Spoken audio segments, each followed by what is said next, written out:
Well, the 2016 legislative session has now come to an end, and I'd like to provide a brief overview of some of the things that we accomplished. I think, unfortunately, that it didn't end quite as a lot of us would like to have seen it. Without a transportation bill, without a bonding bill, those are two key issues that are left undone. And I'm hopeful that the governor will take a look at that and call us back in a special session so that we can do a significant bonding and transportation bill. But to start out, I'd like to talk about three bills in the tax provisions that I had that I think are significant.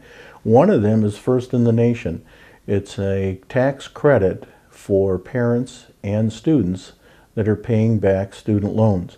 And we've talked before about this, about Minnesota leading one of the leading states in the nation for student debt. And this is just one way that we feel that we can provide some relief for families, not only parents who have loans, but students that have loans through a tax credit.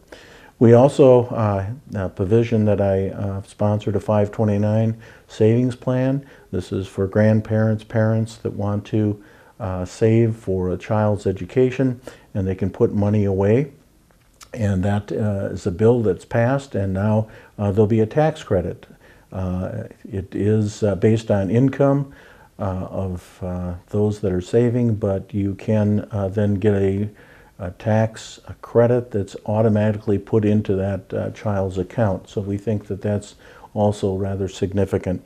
I think one of the other very significant bills that I sponsored, I wasn't the lead writer on the bill, but one of the co-sponsors, was the veterans' retirement income, which is now tax exempt. And that's something I know that many people around the state have been advocating for several years.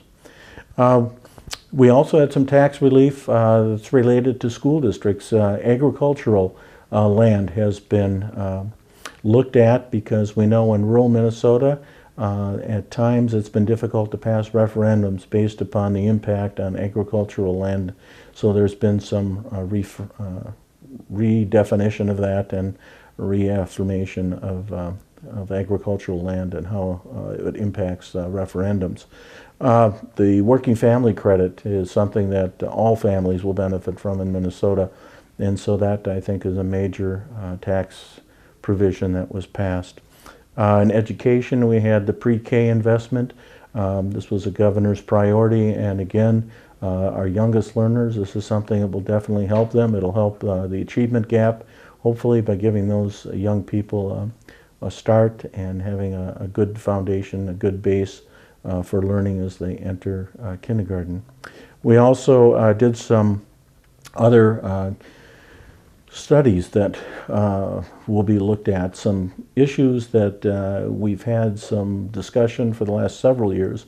One of them is teacher licensure. We need to have major reform in that area, and I sponsored a bill that we'll be looking at in the interim and putting together a bill that hopefully will address this issue. It's something the Office of the Legislative Auditor looked at over the last 10 months and made some recommendations. We're going to be meeting this summer and in the fall and developing a bill that will major restructuring of the teacher licensure process in the state of Minnesota.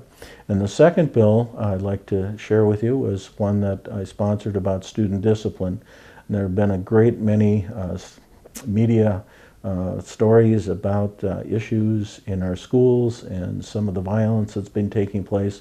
And so again, we're going to have a study group that'll be meeting in the summer, in the fall, looking at best practices, looking how we might address this issue and make our schools safe for students and faculty and staff.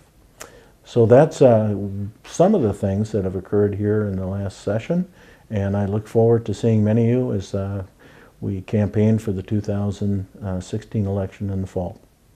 Thank you very much for your support, for your trust, and it's a real privilege and an honor to serve you in the Minnesota Senate. Thank you.